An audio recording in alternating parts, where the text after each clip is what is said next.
அனைவருக்கும் வணக்கம்.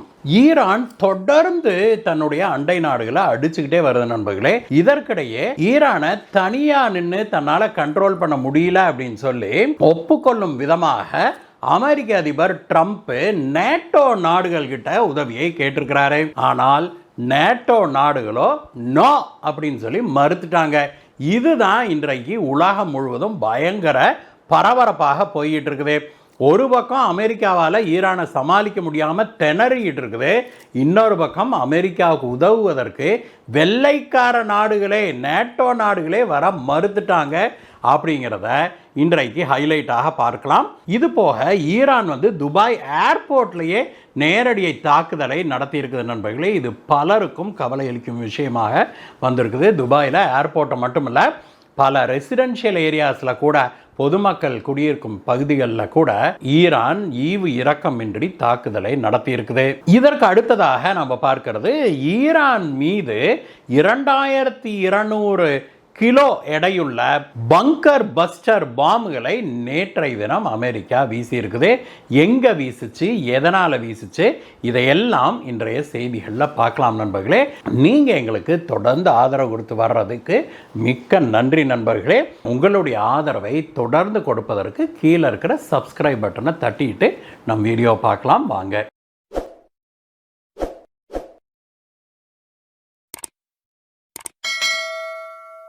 நண்பர்களே, நேற்றைய தினம், அதாவது நமக்கு நள்ளிரவு, அவங்களுக்கு நேற்றைய பகல். யாருக்கு? அமெரிக்காவுக்கு. நேற்றைய தினம் அமெரிக்கா பயங்கர டென்ஷன் ஆகிருக்குது. ட்ரம்ப் பயங்கரமாக அதிருப்தி அடைஞ்சிருக்கிறாரு, கோபம் அடைஞ்சிருக்கிறாரு அப்படிங்கிறத பார்த்தோம். எதற்காக அப்படின்னாக்க, அமெரிக்காவால் ஈரானை தனிப்பட்ட முறையில் இப்பொழுது சமாளிக்க முடியாமல் அமெரிக்கா திணறுது அப்படிங்கிறதுனால தான் இவர் என்ன பண்றாரு, இந்த ஸ்ட்ரெயிட்ஸ் ஆஃப் ஹார்மோஸ் இருக்குது இல்லையா, அந்த ஹார்மோஸ் ஸ்ட்ரெயிட் வழியா இந்திய கப்பல்களை தவிர வேற எந்த கப்பலையும் விடமாட்டோம்னு ஈரான் அறிவிச்சிருச்சு இல்லையா. அதற்கு பிறகு அது வழியாக இதுவரைக்கும் இந்திய கப்பல்கள் மட்டும்தான் பத்திரமாக வெளியில வந்திருக்குது, உள்ளேயும் போயிருக்குது. பிற நாட்டு கப்பல்கள் அந்த பக்கம் வந்தாலே சுட்டு தள்ளிடுது ஈரானு. இதனால அமெரிக்காவுடைய நட்பு நாடுகள் மற்றும் அமெரிக்காவுக்கே கூட கச்சா எண்ணெயை பெறுவதில் பெரும் சிக்கல் ஏற்பட்டிருக்குது. அதனால அமெரிக்க அதிபர் ட்ரம்ப் நேற்று முன்தினம் ஒரு கோரிக்கை ஒன்று வச்சாரு நேட்டோ நாடுகள் கிட்ட. நேட்டோனா உங்களுக்கு தெரியும் இல்லையா, நார்த் அட்லாண்டிக் ட்ரீட்டி ஆர்கனைசேஷனை சேர்ந்த நாடுகள். அது சுருக்கமாக சொன்னோம்னா யூரோப்பில் இருக்கிற எல்லா நாடுகளும், அப்புறம் இந்த பக்கம் அமெரிக்கா. இந்த நாடுகள்லாம் சேர்ந்து இரண்டாம் உலக போருக்கு பிறகு ஒரு ஒப்பந்தம் ஒன்று போட்டாங்க. அதன்படி அந்த நாடுகளின் மீது, அதாவது ஒரு நேட்டோ நாடின் மீது ஏதாவது ஒரு தாக்குதல் நடத்தப்பட்டால் அது எல்லா நேட்டோ நாடுகளின் மீதும் தாக்குதல் நடத்தினதற்கு ஒப்பானது. அப்படின்னா இங்கிலாந்தின் மீது ஒரு நாடு தாக்குதல் நடத்துதுன்னு வச்சுக்கோங்களேன், அப்போ இந்த நாடுகள் எல்லாமே, நேட்டோ அமைப்பில் இருக்கிற எல்லா நாடுகளும் சேர்ந்து அந்த நாட்டுக்கு படைகளை அனுப்பும். இதுதான் அவங்களுடைய அக்ரிமெண்ட். முக்கியமாக மிலிட்டரி அக்ரிமெண்ட் வச்சிருக்கிறாங்க. அதனால அமெரிக்க அதிபர் ட்ரம்ப் நேட்டோ நாடுகள் கிட்ட உதவி கேட்டாரு. நீங்க எல்லாரும் உடனடியாக இந்த ஹார்மோஸ் ஸ்ட்ரெயிட்டை பாதுகாப்பதற்கு அமெரிக்காவுக்கு உதவ வேணும் அப்படின்னு சொல்லி அவர் கேட்டுக்கொண்டாரு. அமெரிக்க அதிபர் ட்ரம்ப் நேட்டோ நாடுகள் கிட்ட உதவி கேட்கிறாரு அப்படின்னாலே இரண்டு விஷயங்கள் அதில் உறுதிப்படுத்தப்படுது. ஒன்று, அமெரிக்கா தாக்குதலுக்கு உள்ளாகி இருக்குது அப்படிங்கிறது.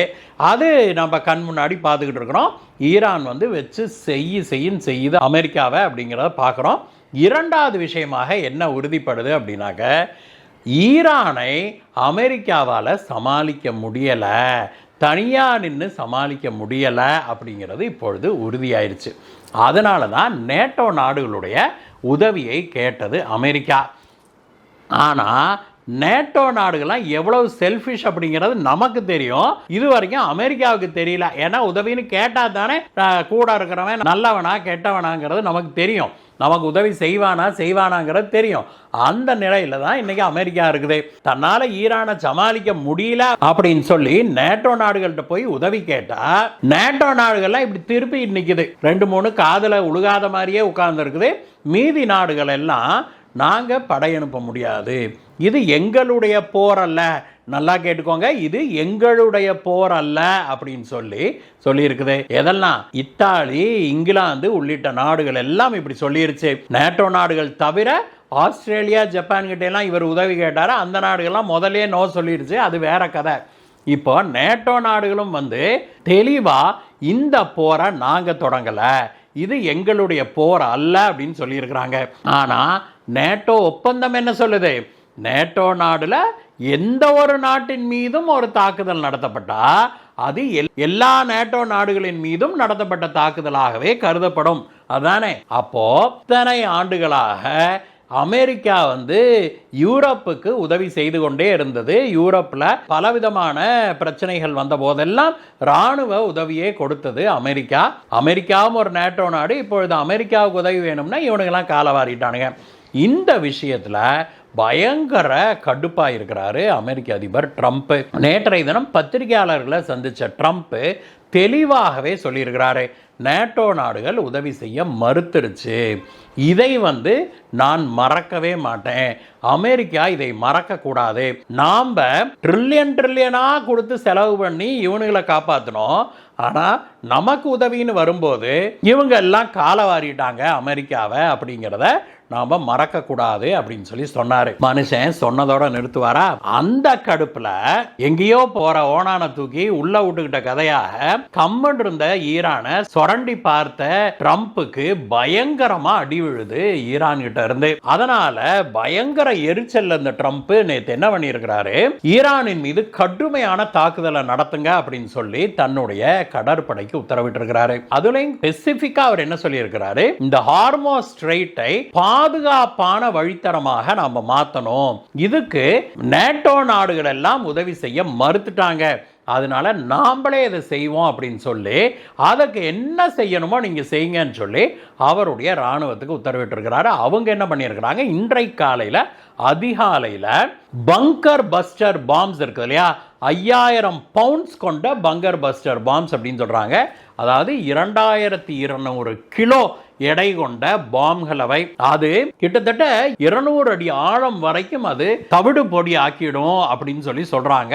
அது எவ்வளவு பெரிய பங்கராக இருந்தாலும், எவ்வளவு திக்னஸ் கான்கிரீட் போட்டிருந்தாலும் சரி, அதை உடைத்து உள்ள இருக்கிற பொருட்களை எல்லாம் வெடிக்க செய்யக்கூடிய திறன் படைத்தவை இந்த மெகா பாம்கள். அந்த பாம்களை ஈரானுடைய இந்த சர்ஃபேஸ் டு சர்ஃபேஸ் மிசைல்ஸ் இருக்குது இல்லையா, அதாவது ஈரான் பிற கப்பல்களை தாக்குவதற்கான மிசைல்ஸ் வச்சிருக்குது இல்லையா, அந்த மிசைல்களை வைத்திருக்கிற கிடங்குகள் மற்றும் மிசைலை லான்ச் பண்ற பேசஸ் எல்லாம் தேடி நேற்று இந்த 5000 பவுண்டு கொண்ட பங்கர் பஸ்டர் பாம்ஸை போட்டு அழிச்சிருக்குது அமெரிக்கா.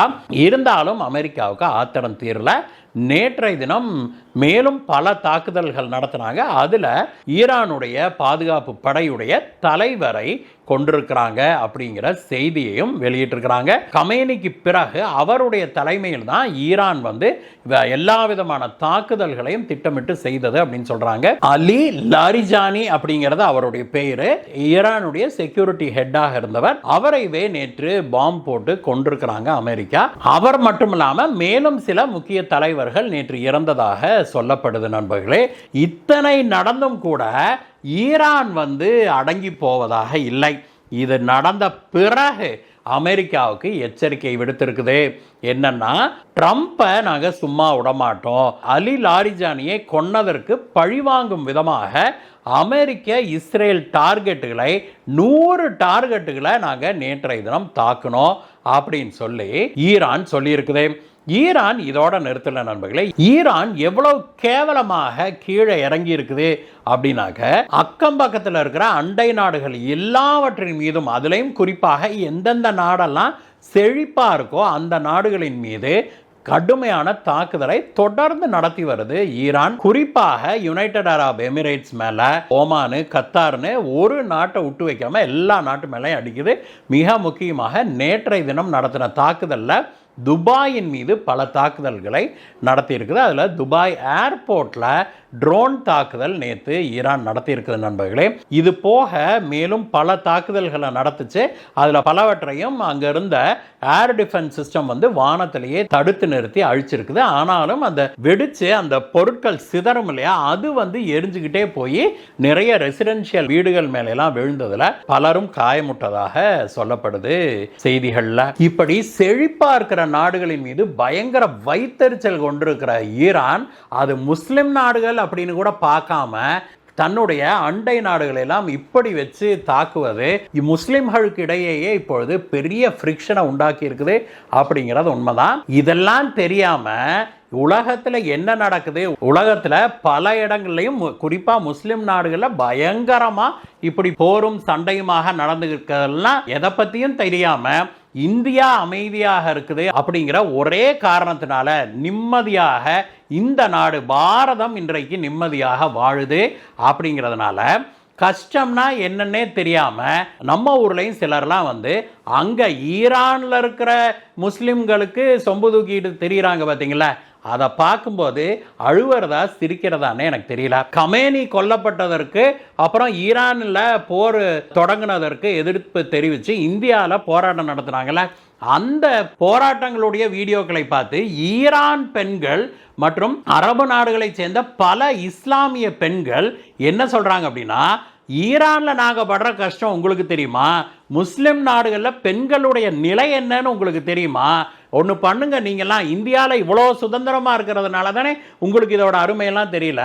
ஒன்று பண்ணுங்க, நீங்கள் கிளம்பி ஈரானுக்கு வந்துருங்களேன், அங்கே வந்து உட்காந்துக்கிட்டு உங்களுக்கு அங்கே இப்படி தெருவில் வந்து போராடுறதுக்கு உரிமை இருக்குதான்னு கூட நீங்கள் பார்த்து தெரிஞ்சுக்கோங்க அப்படின்னு சொல்லி வீடியோக்களை போட்டிருக்கிறாங்க நண்பர்களே.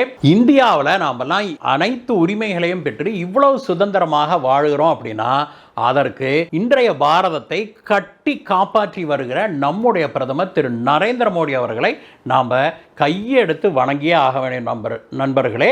அதே போல நம்மளுடைய கான்ஸ்டிடியூஷன் நம்ம கொடுக்கிற உரிமைகளை மிஸ்யூஸ் பண்ணிக்கிட்டு எங்கேயோ ஈரான்ல இருக்கிறவங்களுக்கு ஆதரவு தெரிவிக்கிறேன்னு இங்க இருக்கிற இந்தியர்களை பகைத்து கொள்ளாதீர்கள் அப்படிங்கிறதான் நாம் இந்த மாதிரி விஷமத்தனத்தில் ஈடுபடுகிறவர்களிடம் கேட்டுக்கொள்கிறோம். இந்த வீடியோவை பற்றிய உங்களுடைய கருத்துக்களை சொல்லுங்கள் நண்பர்களே. மீண்டும் உங்களை வேற ஒரு வீடியோ சந்திக்கிறேன். Bye bye.